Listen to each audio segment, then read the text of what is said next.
October 12, 1943, Bell Aircraft Corporation, Niagara Falls, New York. The first P-53 King Cobra rolled off the assembly line wearing a coat of olive drab paint that would never see American combat. Workers applied Soviet red stars before the paint had fully dried. The United States Army Air Forces had already passed judgment. This fighter wasn't good enough for American pilots. Before we dive deeper into this remarkable story, I'd love to know where you're watching from today. If you're fascinated by the untold stories of World War II aviation history, hit that subscribe button and join our community of history enthusiasts. Drop a comment below and let me know if you've ever heard of the P-53 King Cobra before today. Your engagement helps us bring more forgotten stories to light. Test pilot Bob Stanley had flown the prototype 3 months earlier. He'd pushed the King Cobra through every maneuver the Army Air Forces required: speed trials, high-altitude performance tests, mock dogfights against the P-51 Mustang. The results came back stamped in bureaucratic finality, inadequate for European operations. But standing in that factory, watching Soviet liaison officers inspect the first production models, Stanley understood something the generals hadn't yet grasped. America was about to give away a fighter that would rewrite the rules of low-altitude combat. The Soviets were receiving what looked like charity. What they were actually getting was a weapon perfectly designed for a war America didn't understand. The rejection of the P-63 King Cobra tells you everything about American fighter doctrine in 1943. The strategic bombing campaign over Europe demanded specific capabilities. Long-range escort fighters had to protect B-17 and B-24 bombers during 8-hour missions deep into German territory. Those formations flew above 20,000 feet, where the thin air and sub-zero temperatures created an unforgiving environment. At those altitudes, the P-51 Mustang, with its Rolls-Royce Merlin engine and 2-stage supercharger, was untouchable. The King Cobra couldn't compete in that arena. Its Allison V1710-93 engine produced an impressive 1,325 horsepower at sea level. But power dropped dramatically above 15,000 feet, where the single-stage supercharger simply couldn't compress enough air to maintain performance. Army Air Forces planners looked at those test results and saw a fighter without a mission. They had P-51s for high-altitude escort. They had P-47 Thunderbolts for bomber interception. They had P-38 Lightnings for reconnaissance. Where exactly did an expensive new fighter that couldn't match the Mustang's high-altitude performance fit into American strategy? Lieutenant Colonel Bruce Holloway filed his evaluation report on September 28, 1943. His recommendation was clinical and devastating. The P-63 offered no significant advantages over existing American fighters in any role the Army Air Forces currently required. Production should proceed only to fulfill foreign military sales. The aircraft should not be deployed to any American combat theater.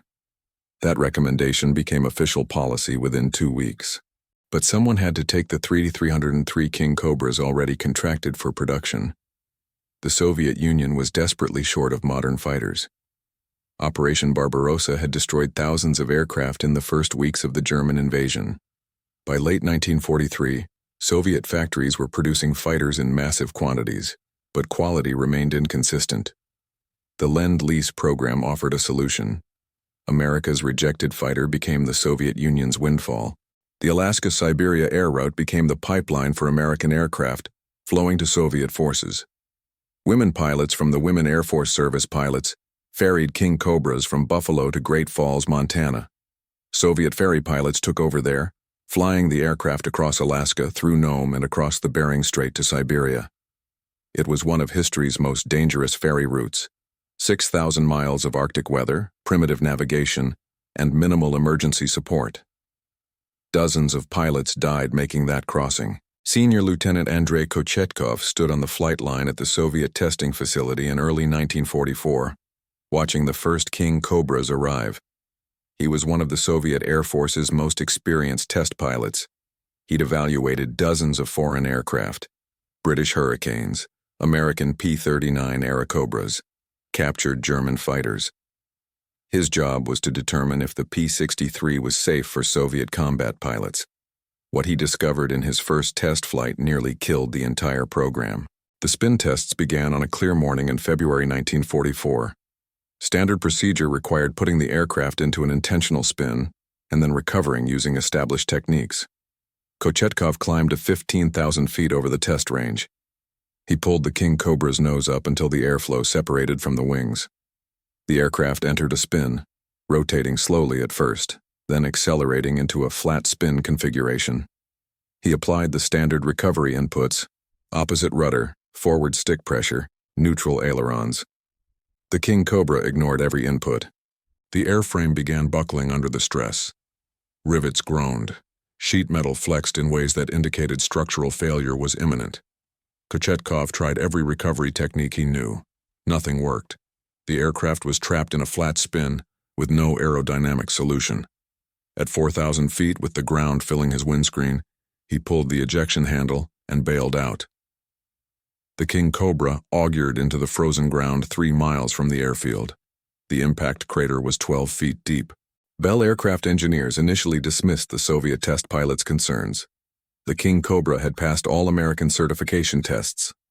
The spin characteristics were within acceptable parameters for U.S. standards. What could a Soviet pilot demonstrate that American test pilots hadn't already discovered? But Kochetkov wasn't finished. He repeated the test in a second King Cobra with observers present.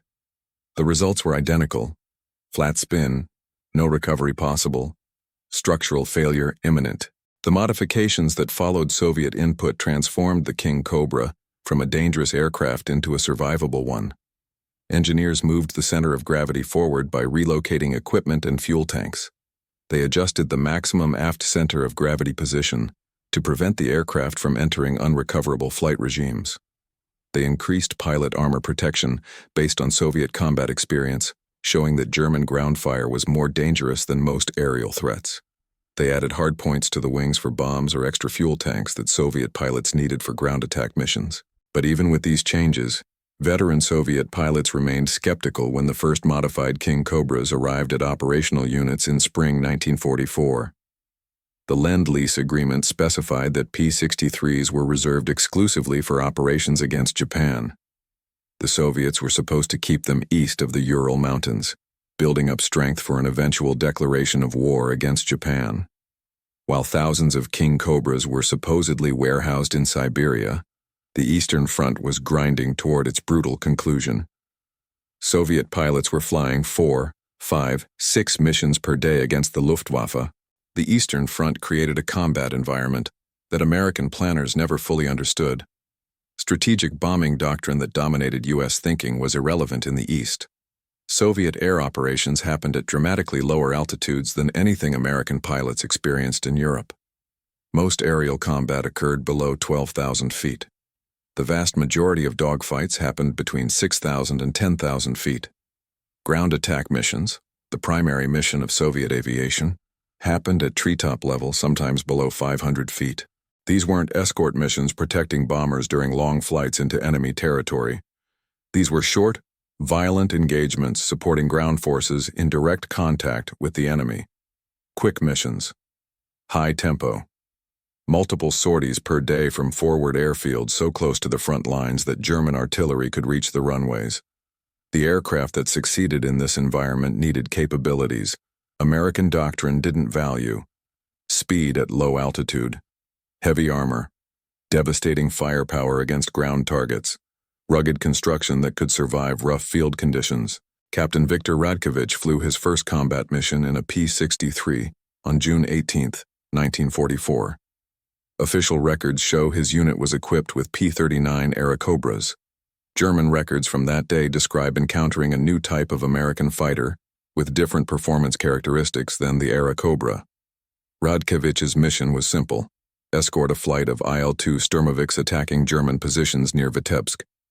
The Il-2s were slow, heavily armored ground attack aircraft that needed fighter protection from German interceptors. At 8,000 feet over the target area, 3 Focke-Wulf FW-190s dove on the Il-2 formation.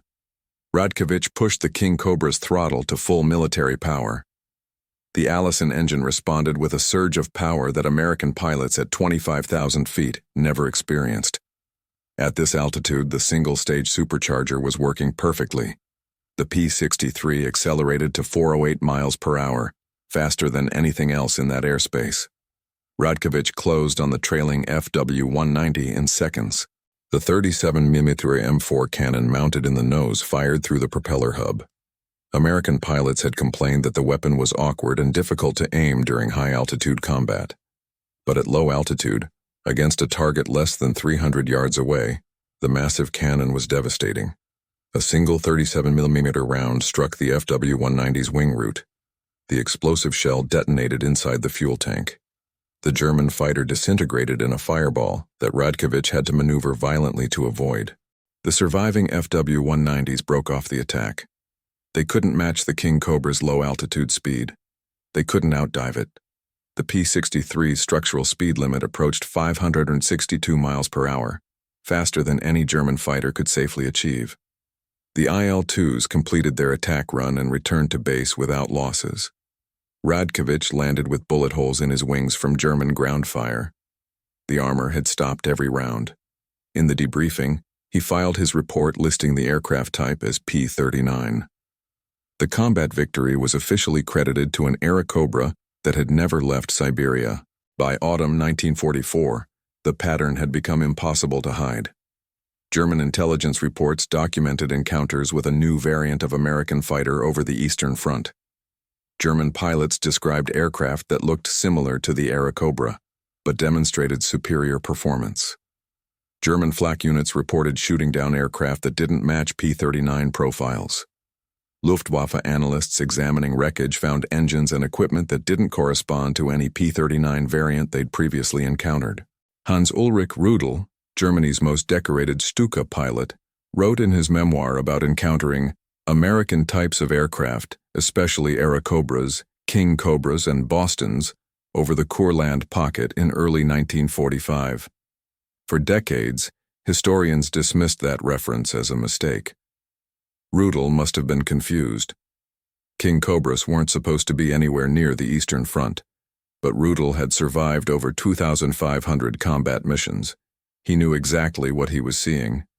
The transformation of Soviet fighter tactics around the King Cobra revealed how perfectly the aircraft matched Eastern Front requirements. Soviet pilots developed specialized formations that played to the P-63's strengths. Low-level intercepts of German ground attack aircraft became a specialty mission. The King Cobra could loiter at low altitude longer than Soviet-built fighters because its fuel efficiency at low power settings was exceptional. When German Stukas or Henschel HS-129s appeared, P-63s would accelerate from patrol speed to attack speed faster than the Germans could react. The roll rate was the King Cobra's secret weapon in turning dogfights. At 110 degrees per second, it could outroll the P-47, P-40, P-51, and even the Japanese Kawanishi N-1K2. In the violent close-range combat that characterized Eastern Front engagements, that roll rate meant Soviet pilots could reverse direction faster than German pilots could follow.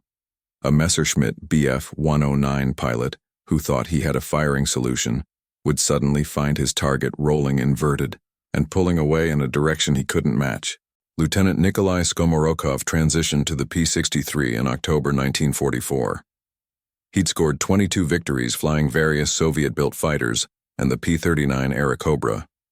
His first impression of the King Cobra was colored by years of flying Soviet equipment. The sealed, heated cockpit seemed luxurious compared to the drafty, freezing cockpits of Yak and Lai-GG fighters. The radio actually worked reliably, allowing coordination that Soviet radios couldn't match. The tricycle landing gear made operations from rough forward airfields dramatically safer than the conventional tail draggers he'd flown for 4 years. But it was the combat performance that converted Skomorokov into a believer. On November 3, 1944, he intercepted a German reconnaissance aircraft near Königsberg. The Junkers Ju-88 was fast and well defended.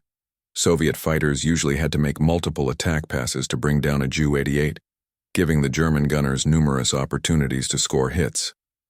Skomorokov made a single high-speed pass from astern, firing a 3-second burst from the 37mm cannon. 2 rounds struck the Ju-88's fuselage. The first penetrated the bomb bay and detonated inside. The second severed the tail section. The German aircraft fell in 2 pieces. Time from initial contact to destruction, 47 seconds. The P-63's survivability proved as important as its performance. Soviet ground attack doctrine required multiple passes on each target to ensure destruction. That meant flying through concentrated anti-aircraft fire repeatedly during every mission. The King Cobra's armor protection was designed to American standards, which assumed less intense ground fire than Soviet pilots actually encountered. But the armored bathtub around the cockpit could absorb hits from German 20mm cannons that would have killed pilots in lighter aircraft. Major Fyodor Shinkaryov survived having his P-63 hit by 37 separate anti-aircraft rounds during a ground attack mission near Warsaw in January 1945. 14 rounds penetrated the wings. 11 struck the fuselage.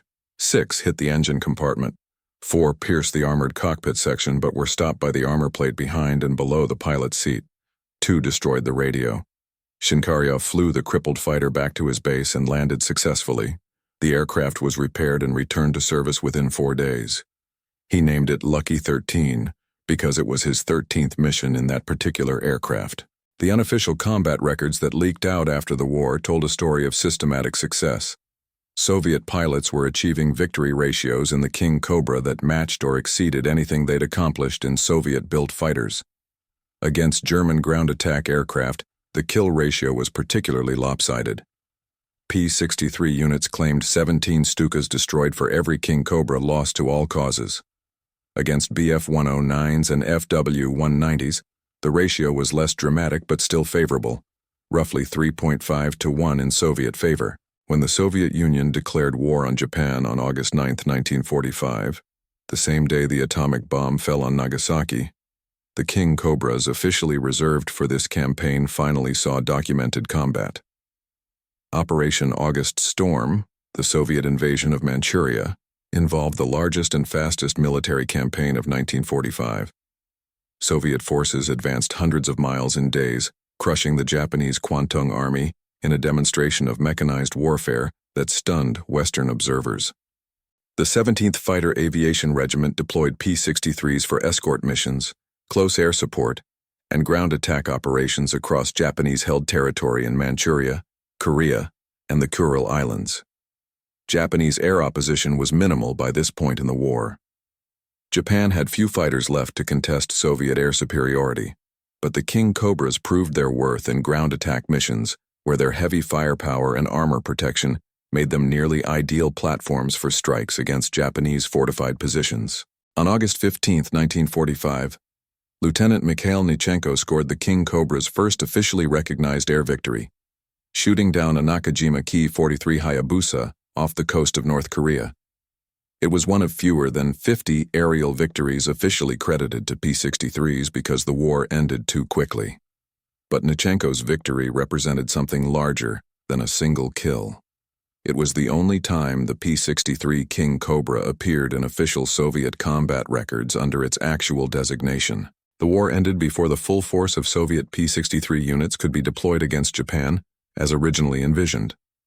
But by August 1945, it didn't matter. The King Cobra had already proven itself in hundreds of undocumented missions over the Eastern Front. Missions that would remain officially non-existent for decades. Missions that had demonstrated the aircraft's true capabilities in an environment American planners never anticipated. By May 9, 1945, Soviet operational units had 1,148 King Cobras on strength. That was more combat-ready P-63s than existed in the entire U.S. Army Air Forces. The Soviet Air Force kept the King Cobra in frontline service until approximately 1950, long after the Americans had retired their last examples in 1946. Then the rejected fighter found one final role that extended its impact beyond the war itself. The P-63 became the primary aircraft for training Soviet pilots to fly jets. The reason was elegantly simple. The King Cobra's tricycle landing gear matched the configuration of the new MiG-15 jet fighters entering service. Every Soviet-built piston fighter used conventional tailwheel landing gear, but the P-63 shared the nose-wheel configuration with the jets. Pilots could master landing characteristics on the forgiving King Cobra before transitioning to the far less forgiving MiG-15. This training role extended the P-63's service life into the early 1950s. Some units kept 1 or 2 King Cobras off the books as training aids, even after officially transitioning to jets. The landing characteristics were so similar that P-63 time was considered valuable preparation for jet operations. Thousands of Soviet pilots who would later fly MiG-15s and MiG-17s during the Korean War and beyond got their first experience with tricycle landing gear in American-built King Cobras. NATO eventually gave the King Cobra the reporting name Fred, acknowledgement that enough remained operational to warrant tracking during the early Cold War. Western intelligence analysts spotted P-63s at Soviet air bases as late as 1953. The French Air Force received 114 King Cobras after the war, deploying them in Indochina until spare parts shortages forced retirement in 1951. The P-63 story reveals a fundamental truth about military aviation. An aircraft is only as good as the doctrine it serves.